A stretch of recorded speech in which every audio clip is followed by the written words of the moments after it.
എല്ലാവർക്കും നമസ്കാരം. ഇംഗ്ലണ്ടിന്റെ ചരിത്രവുമായി ബന്ധപ്പെട്ട് നമ്മൾ എടുക്കുന്ന രണ്ടാമത്തെ ക്ലാസ് ആണിത്.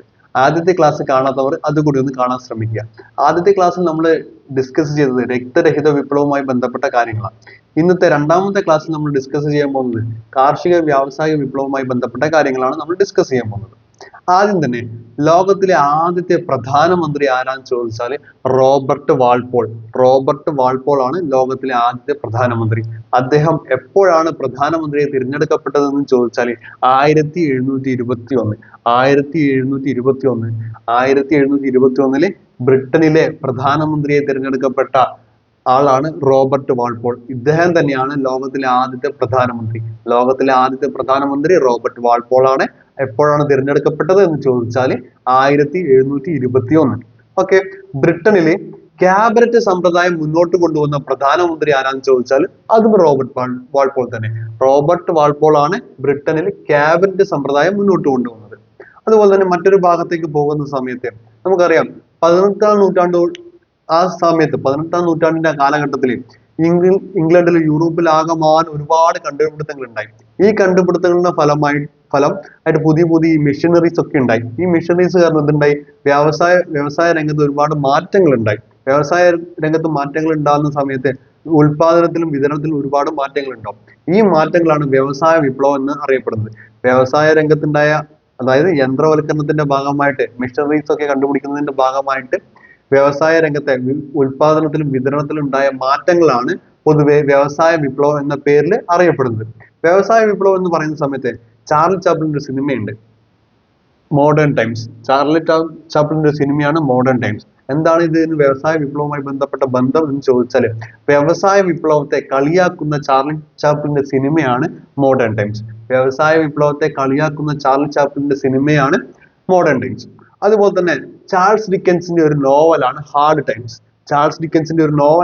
Hard times. ഇതിനെന്താ വ്യവസായ വിപ്ലവവുമായി ബന്ധപ്പെട്ട് വന്ന ബന്ധം ചോദിച്ചാൽ, വ്യവസായ വിപ്ലവ സമയത്തെ ഭീകരതകൾ, മാനുഷികപരമായ ഭീകരതകൾ വരച്ച് കാണിച്ച ഒരു നോവലാണ് ഹാർഡ് ടൈംസ്. അതുപോലെ തന്നെ ചാൾസ് ഡിക്കൻസിന്റെ മറ്റു രണ്ട് നോവലുകളാണ് ഒലിവർ ട്വിസ്റ്റും ഡേവിഡ് കോപ്പർഫീൽഡും.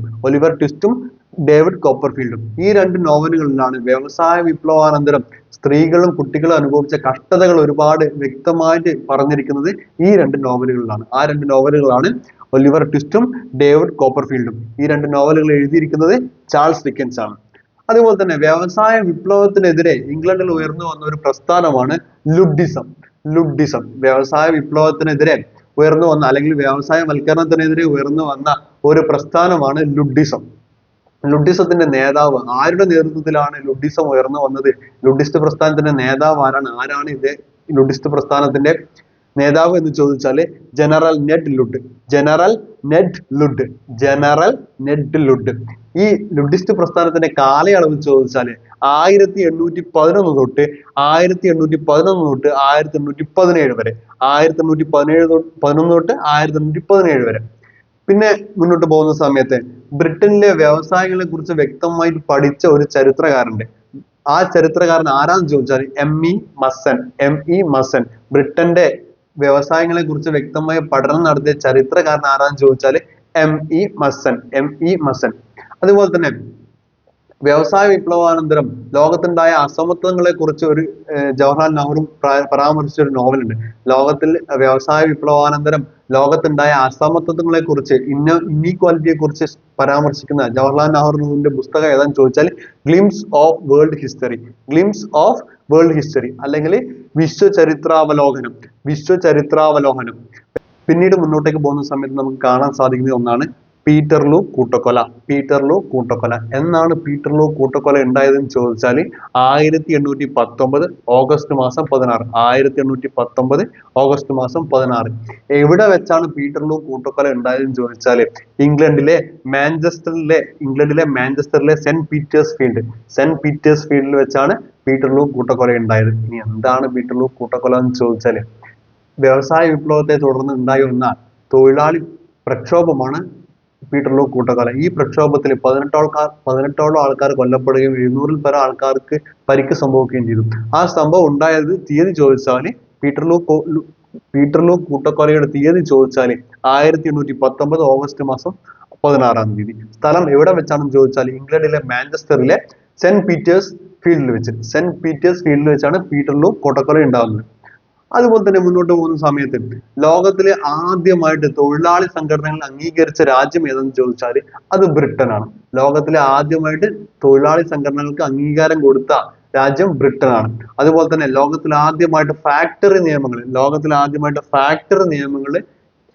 പാസ്സാക്കിയത് ബ്രിട്ടനാണ്. ലോകത്തിൽ ആദ്യമായിട്ട് ഫാക്ടറി നിയമങ്ങൾ പാസ്സാക്കിയ രാജ്യം ഏതാണെന്ന് ചോദിച്ചാൽ ബ്രിട്ടനാണ്. അത്തരത്തിലുള്ള ഒരു ഫാക്ടറി നിയമമാണ് 1819 പാസ്സാക്കിയ cotton mills and factory act. 1819 പാസ്സാക്കിയ cotton mills and factory act. ഈ നിയമപ്രകാരം 9 വയസ്സിൽ താഴെയുള്ള കുട്ടികളെ ഫാക്ടറികളിൽ ജോലി ചെയ്യാൻ അനുവദിക്കില്ല. ആ 9 വയസ്സിൽ താഴെയുള്ള കുട്ടികളെ ഫാക്ടറികളിൽ ജോലി ചെയ്യുന്നതിന് തടഞ്ഞ നിയമമാണ് 1819 cotton mills and factory act. പിന്നീട് മുന്നോട്ടേക്ക് പോകുന്ന സമയത്ത് പിന്നീട് ഉണ്ടായ ഒരു നിയമമാണ് 1833 ഉണ്ടായ ഒരു നിയമം. ആ നിയമപ്രകാരം 9 വയസ്സിൽ താഴെയുള്ള കുട്ടികൾക്ക് പട്ട് ഫാക്ടറിയിൽ ജോലി ചെയ്യാം, മറ്റെവിടെയും ജോലി ചെയ്യാൻ പറ്റില്ല. പട്ട് ഫാക്ടറിയിൽ ജോലി ചെയ്യാൻ അനുമതി കൊടുത്ത നിയമമാണ് 1833 ഫാക്ടറി നിയമം. ഓക്കെ, പിന്നീട് മുന്നോട്ടേക്ക് പോകുന്ന സമയത്ത് നമുക്ക് കാണാൻ സാധിക്കും 1842 മൈൻസ് ആൻഡ് കോലിയറീസ് ആക്ട് 1842.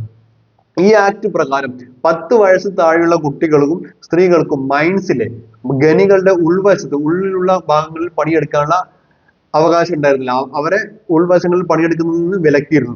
അതാണ് 1842 മൈൻസ് ആൻഡ് കോലിയറീസ് ആക്ട് 1842.